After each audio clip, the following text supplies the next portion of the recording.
Topic of this video lecture is the sterilization and disinfection, and this is a very important topic in microbiology, healthcare, laboratories, and daily life, as it helps us to prevent the spread of microorganisms and to prevent the infection from occurring.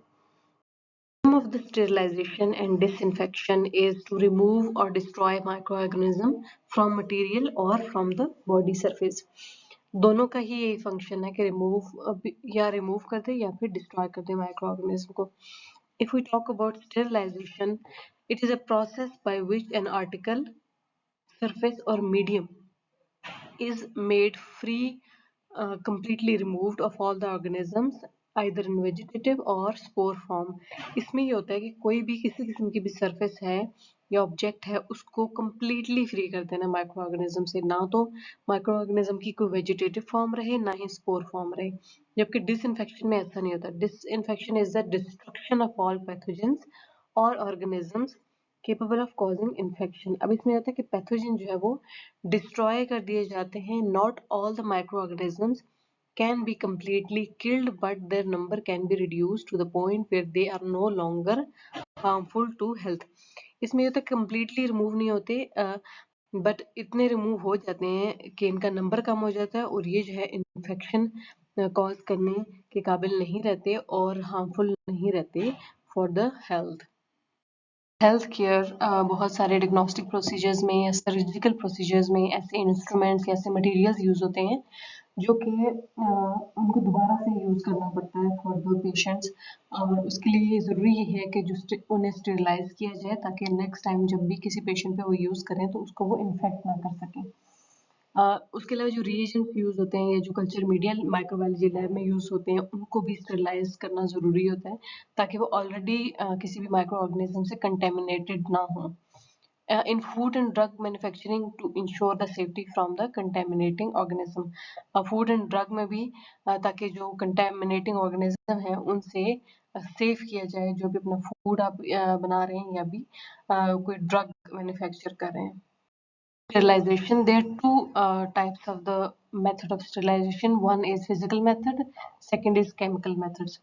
Physical method में आ जाती है heat, radiation and filtration.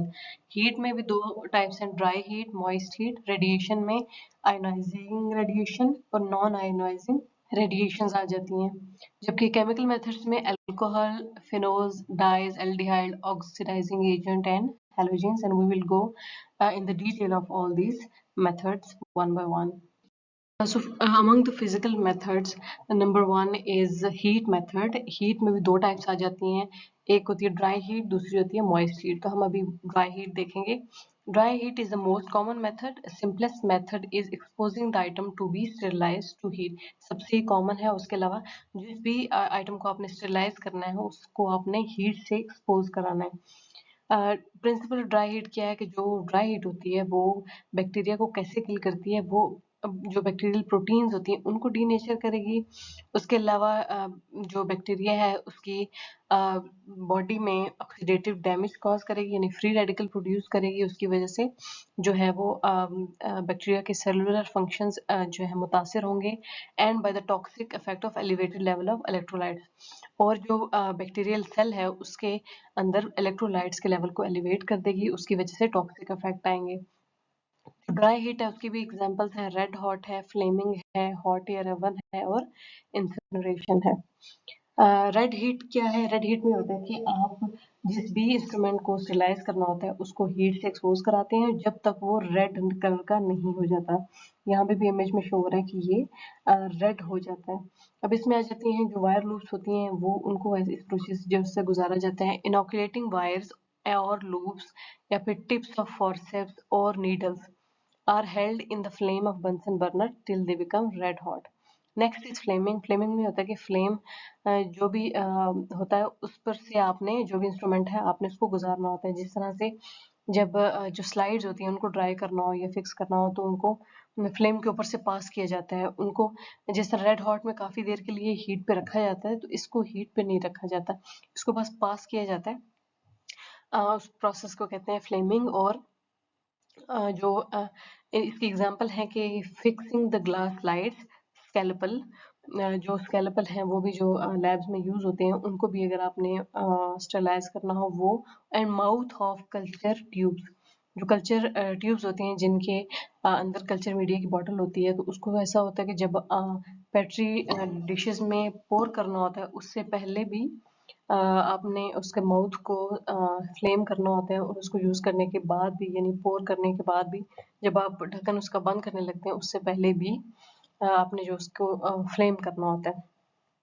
Are passed through Bunsen flame without allowing them to become red hot. Comes the hot air oven.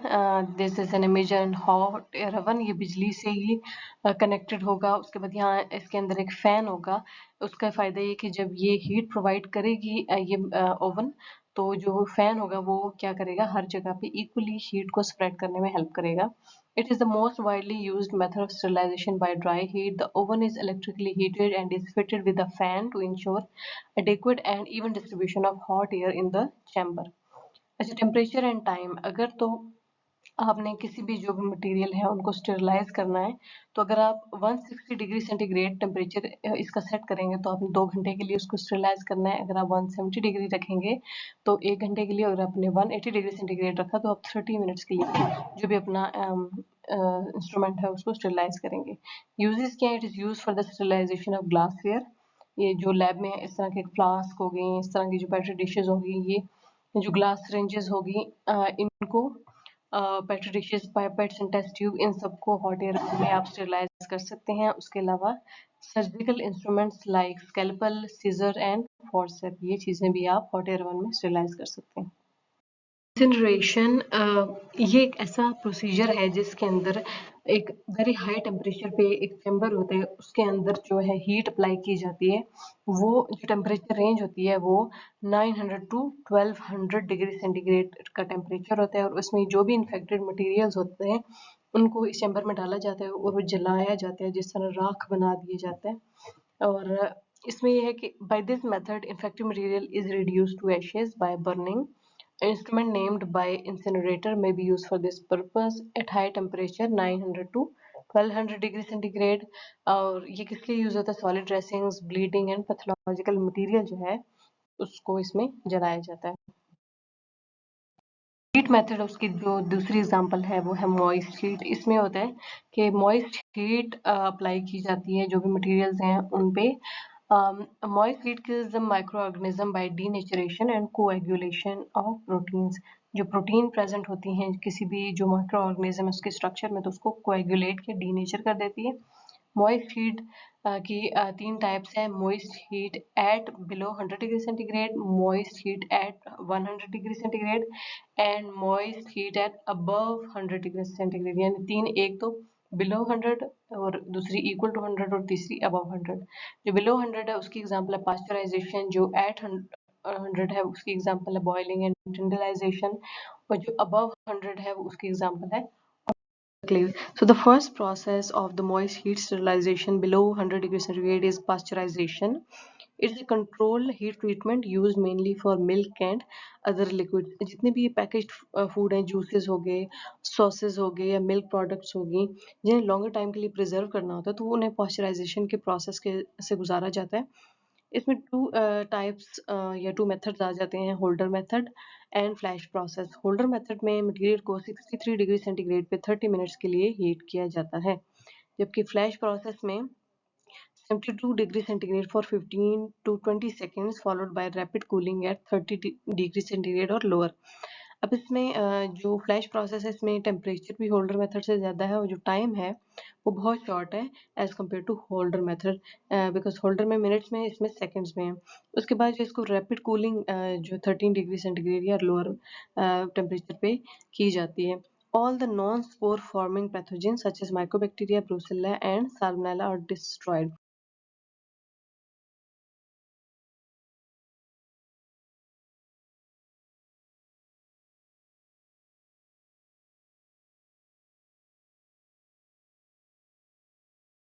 Example of the moist heat sterilization at 100 degrees centigrade is boiling. Instruments are boiled in water at 100 degrees centigrade for 10 minutes. As you can see in the image, in this एक container में जो water है उसको boil करने के बाद ये जो इंस्ट्रूमेंट्स हैं इनको ऐड करेंगे और 10 मिनट्स के लिए इनको बॉईल करेंगे। उससे ये होगा कि जितने भी वेजिटेटिव फॉर्म्स ऑफ पैथोजेंस हैं वो किल हो जाएंगी, जबकि स्पोर्स किल नहीं होंगे। Sterilization may be promoted by adding the 2% sodium bicarbonate to the water, can kill spores। अगर आप 2% sodium bicarbonate डालेंगे तो ये जो स्पोर्स हैं ये किल हो सकते हैं। यूजेस क्या है, इंस्ट्रूमेंट जैसे कि सिजर्स हैं, फोर्सेप्स हैं, इनको स्टेरिलाइज कर सकते हैं। And another example of the moist heat sterilization at 100 degree centigrade is sterilization, means intermittent exposure at 100 degree centigrade. An exposure of steam at 100 degree centigrade for 20 minutes on 3 consecutive days is known as sterilization। इसमें ये होता है कि जो भी material आपने sterilise करना है उसको आपने 3 कंसेक्यूटिव डेज पे लगातार, यानी डेली आपने जो 100 डिग्री सेंटीग्रेड पे की जो स्टीम बनेगी उस पे 20 मिनट्स के लिए स्टरलाइज करना है, यानी उसको स्टीम देनी है 20 मिनट्स के लिए। अब इसका होता ये है कि जो first exposure kills all the vegetative forms. अब वेजिटेटिव फॉर्म क्या होती है, वो बैक्टीरिया जो एक्टिव होता है, जो मल्टीप्लाई करता है, एक्टिवली ग्रोइंग होता है। जबकि स्पोर फॉर्म क्या होती है कि जब बैक्टीरिया को लगता है कि इन्वायरमेंट अच्छा नहीं है, उसके लिए सूटेबल नहीं है, वो अपने इर्द गिर्द स्पोर बना देता है जो कि उसे उसका जो जीनोम है उसको प्रोटेक्ट करती है। अब जब फर्स्ट एक्सपोजर होगा तो जो बैक्टीरिया होगा वो उसकी जो वेजिटेटिव फॉर्म है वो किल हो जाएगी। In the interval between the heatings, the remaining spores germinate into vegetative form which are killed on subsequent heating। अब इससे ये होगा कि जो नेक्स्ट डे भी आपने जो स्टीम करनी है उसके दरमियान जो 24 आवर्स का टाइम होगा उसमें ये होगा कि जो स्पोर्स थे वो जो अगर कोई स्पोर रह गए हैं वेजिटेटिव फॉर्म्स तो किल हो जाएंगे, लेकिन स्टिल अगर कोई स्पोर बचा है मटेरियल में तो वो भी 24 आवर्स में जर्मिनेट हो जाएगा। तो नेक्स्ट जो स्टीम है उस पे वो जो बैक्टीरिया वो फिर से किल हो जाएंगे। ये तो सेकंड डे हो गया। फिर जब थर्ड डे आप स्टीम करने लगेंगे उसके दरमियान भी जो 24 आवर्स का टाइम होगा उसमें भी जो स्पोर्स हैं वो वेजिटेटिव फॉर्म में हो जाएंगे, बन जाएंगे, और उसके बाद उन्हें भी थर्ड डे पे उन्हें भी किल कर देंगे। तो इस तरह से अब होगा क्या कि जितने भी जो भी मटेरियल है वो जो भी वेजिटेटिव फॉर्म या स्पोर फॉर्म सबसे जो है वो स्टेरिलाइज हो जाएगा। यूजेस क्या है, use for sterilisation of egg serum और शुगर कंटेनिंग मीडिया। माइक्रोबायोलॉजी में जो आप एग बेस्ड मीडिया बनाते हैं तो उसमें जो एग यूज होता है उसको स्टेरिलाइज कैसे ऐसे करते हैं। उसके अलावा सीरम जो यूज आप करते हैं फॉर मीडिया प्रिपरेशंस उसमें उसको भी ऐसे स्टेरिलाइज करते हैं, और जो भी शुगर कंटेनिंग मीडिया है उसको भी ऐसे ही स्टेरिलाइज करते हैं। Here is an image of an autoclave, और जिसमें जो टेम्परेचर होता है वो 121 डिग्री सेंटीग्रेड होता है, जो प्रेशर होता है 15 पाउंड पर स्क्वायर इंच है, उसके अलावा जो होल्डिंग टाइम है वो 15 मिनट है। यहाँ पे इसका इनसाइड व्यू है जिसमें सबसे जो बॉटम है वो इस पे एक जो वाटर है उसके लिए एरिया होता है, और इसके अलावा जो हीटिंग एलिमेंट है वो साथ में लगा होता है। तो यहाँ से बॉयल होता है वाटर, फिर हीट प्रोड्यूस करता है, तो ये जो पोरस ट्रे है इससे हीट ऊपर आती है। तो यहाँ पर आप जो भी अपना जो इंस्ट्रूमेंट है वो यहाँ पे रखते हैं तो स्टीम जो है उससे जो है टकराती है और उस फिर कंडेंस होकर उसको हीट प्रोवाइड करती है और माइक्रो ऑर्गेनिज्म को किल करती है। तो ये जो है उसके अलावा प्रेशर गॉज है जिसमें आप 15 psi का प्रेशर सेट करते हैं। सेफ्टी वॉल्व्स हैं जो ओपन और क्लोज करने के लिए होती हैं। ये लिड है, and then this a discharge tap for जो कि एंड पे स्टीम को डिस्चार्ज करने के लिए यूज होती है। Is an example of moist heat sterilization above 100 degree centigrade. Steam above 100 degree centigrade has a better killing power than dry heat। जो नॉर्मली वाटर बॉयल होता है वो 100 डिग्री सेंटीग्रेड पे बॉयल होता है और उस टेम्परेचर पे वो स्टीम प्रोड्यूस करता है। बट अगर यही जो टेम्परेचर है ये हाई हो जाए, जैसे 121 डिग्री सेंटीग्रेड पे चला जाए, तो उस वक्त उस टेम्परेचर पे जो स्टीम प्रोड्यूस होती है it has a better killing power than dry heat. The most common method to sterilize surgical instruments with high temperature, pressure and humidity। तो ये जो ऑटोक्लेव है ये सबसे ज़्यादा यूज़ होता है सर्जिकल इंस्ट्रूमेंट्स वगैरह को स्टेरिलाइज करने के लिए।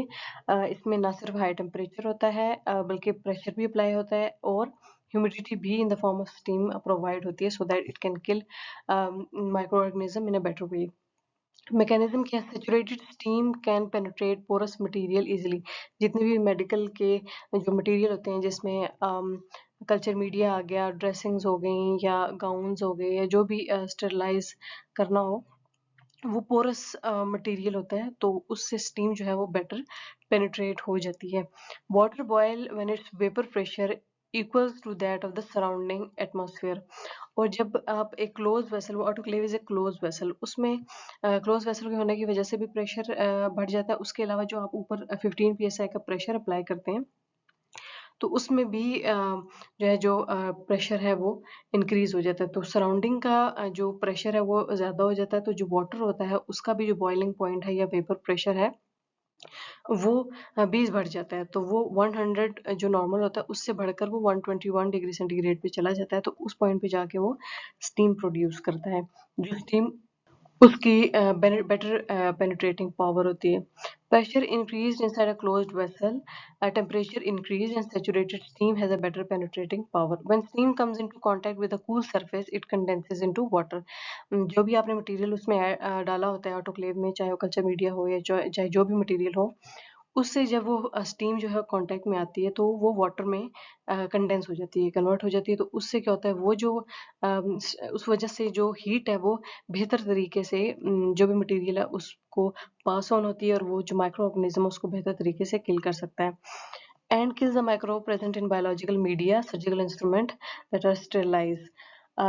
यूजेस क्या है, culture media, rubber material, gown, dressing, glove, surgical instrument, इन सबको स्टेरिलाइज करने के लिए फ्री फ्रॉम एवरी ऑर्गेनिज्म, चाहे वो किसी किस्म का भी माइक्रो ऑर्गेनिज्म हो, स्पोर फॉर्मिंग हो या वेजिटेटिव फॉर्म, हर किसी से वो बिल्कुल उसको स्टेरिलाइज कर देता है। मेथड ऑफ द स्टरलाइजेशन, और इसमें जो जितनी भी रेज हैं, यूवी रेज, एक्स रेज, इन सबको यूज करके जो आपका जो एनवायरनमेंट है या सरफेस है उसको क्लीन करते हैं। There are two type of radiations that are used for sterilisation, ionising radiations and non ionizing radiations.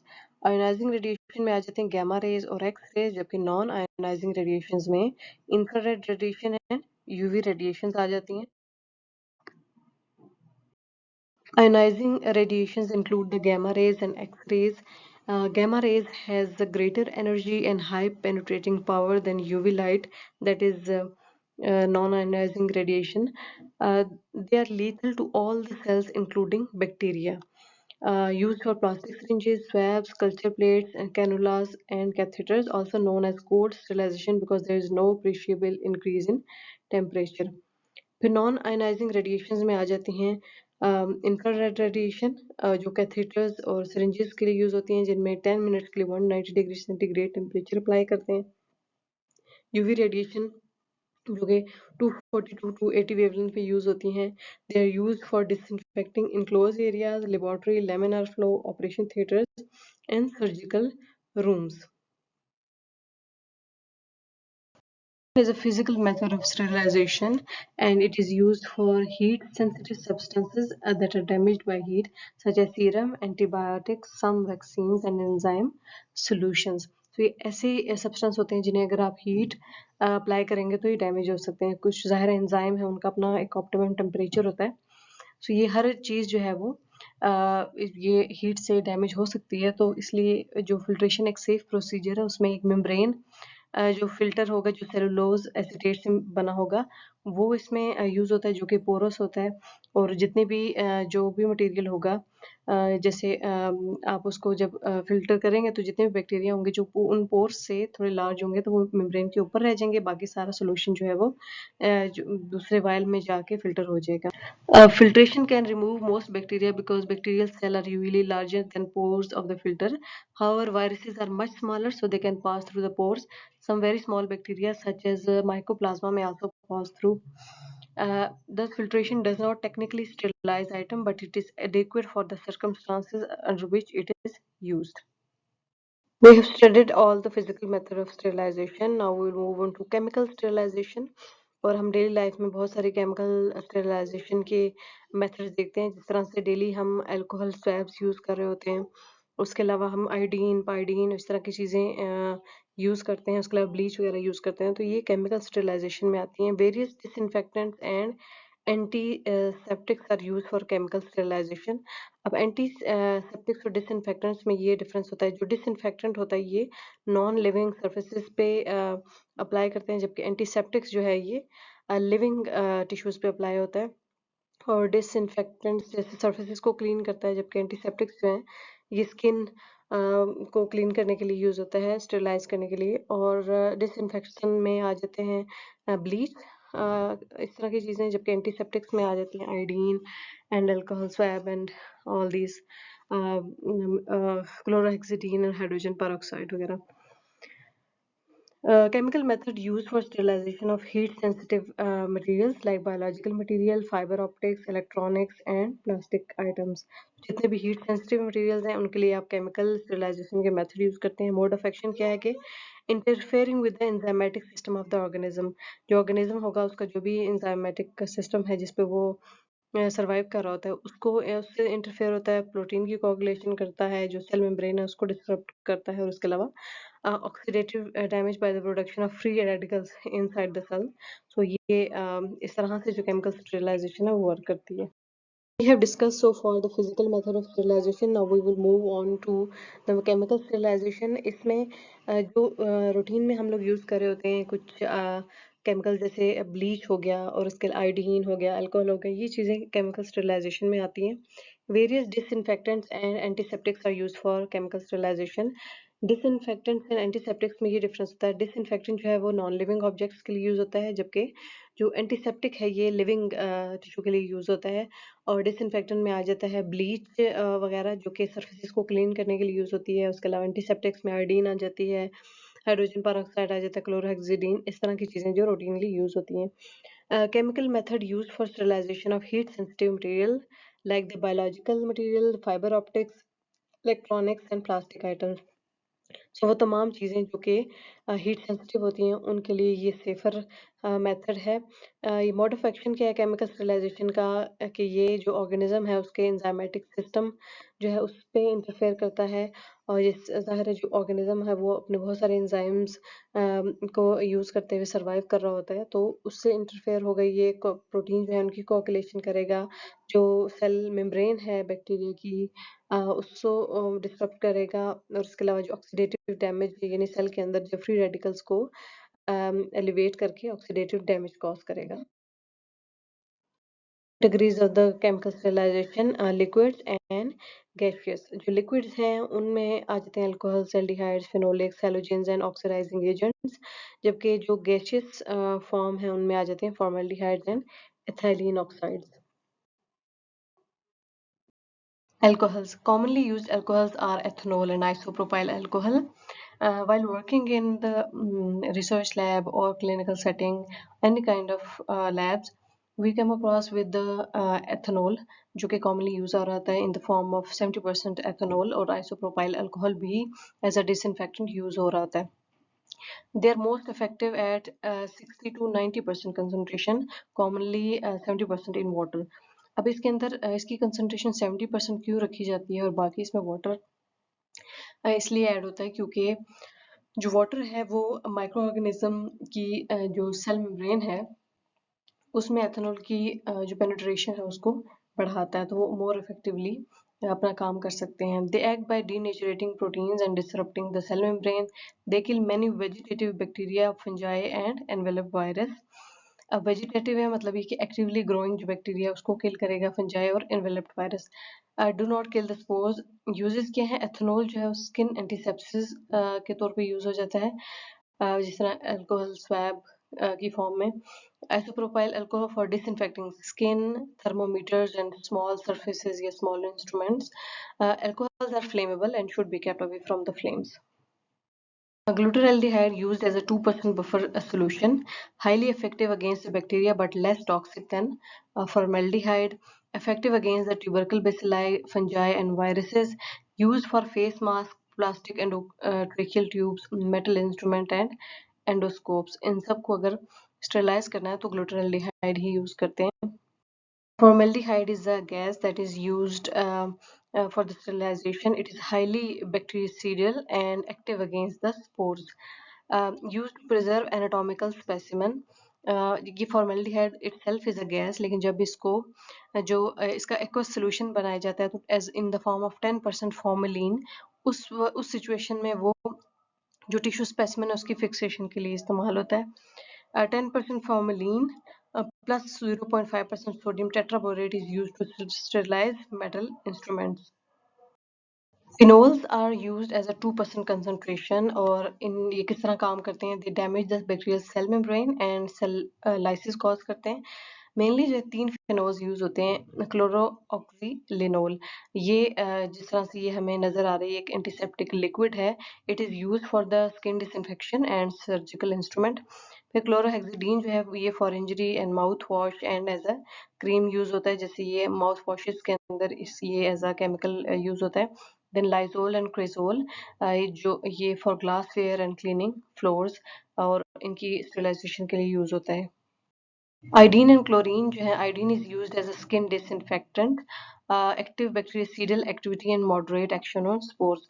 हम देखते हैं जो आयोडीन है, यूजली जिन लोगों को स्टिचेस लगे हों या जिनको कोई इंजरी हो, जो स्किन है उसकी डिसइंफेक्शन के लिए वो इसको यूज करते हैं। It has active bactericidal activity and moderate action on spores. फिर क्लोरीन की अगर हम बात करें, क्लोरीन जो है वो स्विमिंग पूल्स वगैरह में क्लोरीन की टेबलेट्स डाल के उनको क्लीन किया जाता है। Chlorine is used to disinfect water supplies, swimming pools, and dairy industries.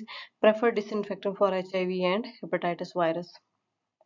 Oxidising agents की जो एग्जांपल है दैट इज हाइड्रोजन परऑक्साइड, जिसकी डिफरेंट कंसंट्रेशन यूज होती हैं और उन डिफरेंट कंसंट्रेशन का यूज भी फिर डिफरेंट होता है। जो 3 to 6% कंसंट्रेशन इसकी यूज होती है, it kill all the organism including spores at higher concentration, and 3 to 6% is used to disinfect soft lenses, ventilator and endoscope.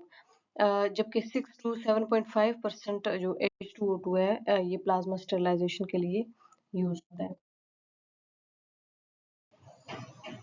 Ethylene oxide, it is highly inflammable and explosive, and it is effective in the killing of all the bacteria. इसके use का होता है कि heart और lungs की जो बड़ी बड़ी मशीन्स होती हैं, रेस्पिरेटर होते हैं, switchers, dental equipment, plastic item, जितने बड़े बड़े बड़े इंस्ट्रूमेंट्स होते हैं उनको स्टेरिलाइज करने के लिए ये गैस यूज होती है।